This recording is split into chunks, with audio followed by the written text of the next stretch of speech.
Good morning, guys. We are on our way to the train station in Vilanova i La Geltrú. We are headed to Barcelona for the day. It's 9 o'clock and we're going to take the first available train. There are basically heaps of trains throughout the day to and from Barcelona from here. So it's a really good place if you want to go just on a day trip and travel by van, because there are parking spots here that you can stand for free in the winter months, not in the summer months.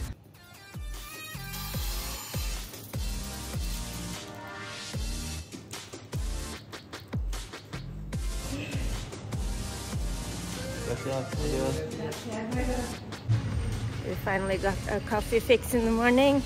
Way too early for us to get up at this time. Yeah.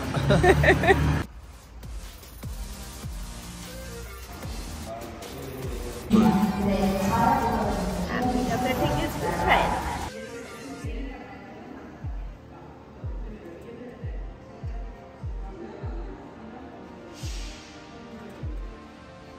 Complicated business. Yeah.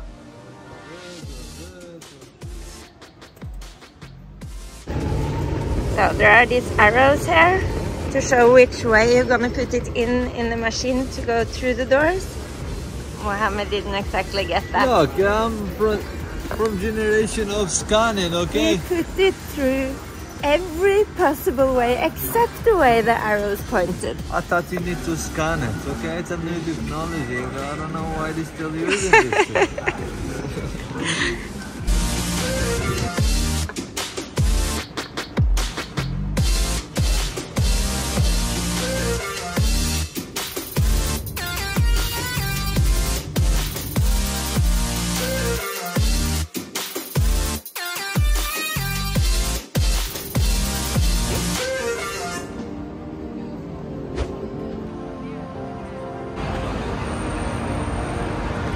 We actually accidentally stayed on the train for an extra stop from the main train station and ended up right outside Casa Batlló, I think they call it, which is my favorite Gaudí house.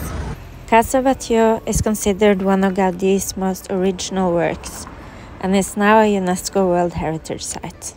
Like all his work, he played on natural shapes and colors, both on the facade and the inside. On the rooftop, you can see a dragon, which is so iconic to Gaudí's work.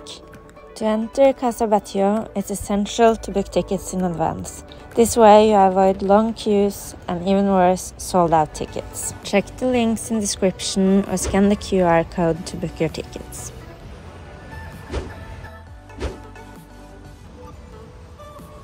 Not far from Casa Batlló, we came across this beautiful basilica.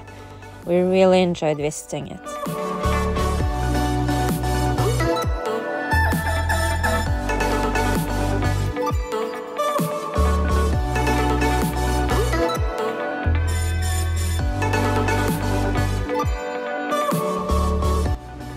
One of the best things about walking around in Barcelona is all the beautiful architecture everywhere.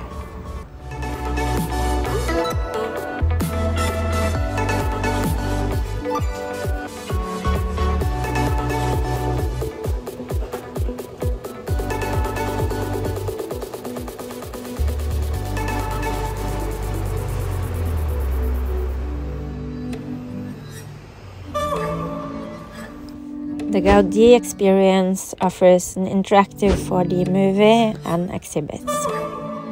Food time. We just had a bite to eat because we had booked tickets for Park Güell, which is one of the famous Gaudí sites in Barcelona. It's the only one that we booked tickets for on this trip because we're on a real budget since we have to travel all the way back down to Malaga. As you might know, you have to book all tickets to Barcelona's Gaudí sites and main attractions in advance. You will get a time slot. That's why we just had like half an hour where we could go and eat before we had to go in. And it makes it really easy to plan your itinerary well.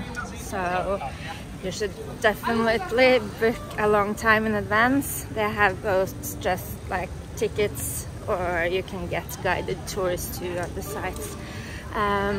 We use Get Your Guide, and I really love it because they got an app, so I got all my tickets in the app, so it's easy to find, and you get access to your voucher offline too.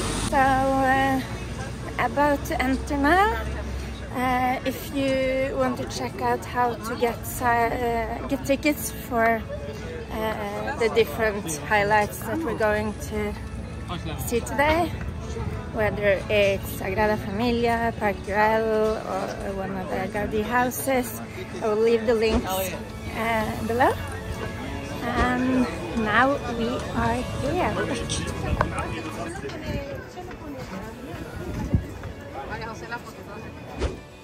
Park Güell was originally meant as a residential area for affluent Catalan families, but the project was never finished. It opened as a public park in 1926 and is now a UNESCO World Heritage Site. The Gaudi House Museum showcases how Gaudi lived for the near 20 years he called this house home. Note that you need a separate ticket to enter. The porticos are great examples of Gaudi's organic architecture.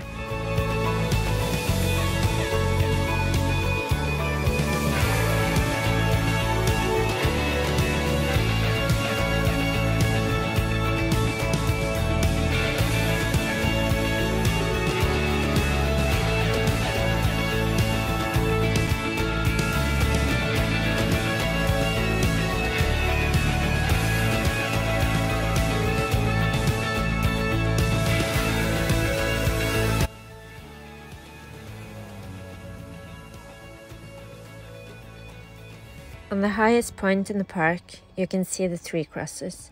This is also a great viewpoint where you can see all of Barcelona.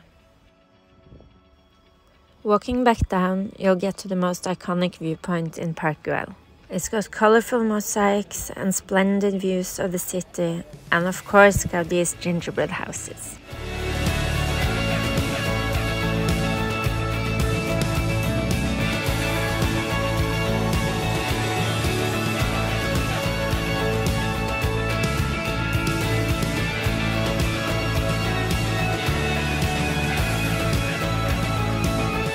Below the viewpoint, the stairs down towards the exit is where you will see the famous lizard, which has become so iconic to Gaudi's work.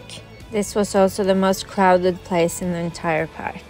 At the bottom of the stairs, you get to the two gingerbread houses. The one to your right houses a souvenir shop.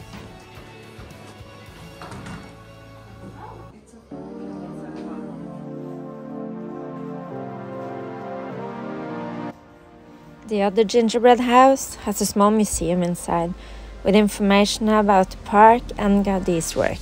It also has epic views of the stairs, making it a great place to visit for photographers.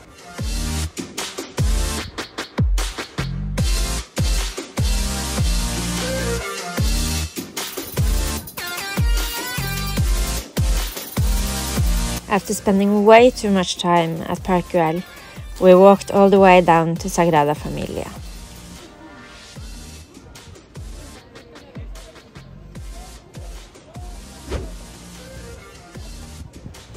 Sagrada Familia is the largest unfinished Catholic church in the world.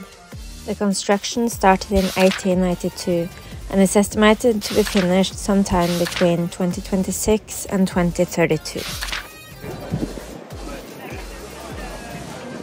How awesome is this building? Like, I haven't been here for years, but it just feels like it's the first time I see it all over again. So cool.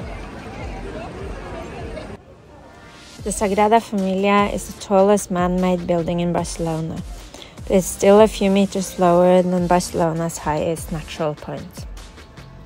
Gaudi said that no human-made structure should be taller than God's own work.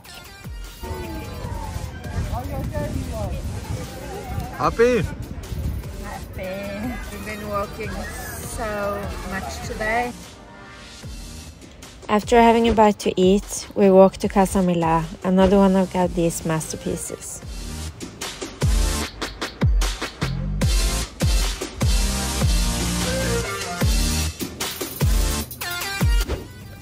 We continued to Plaza Catalunya before getting on to the famous La Rambla.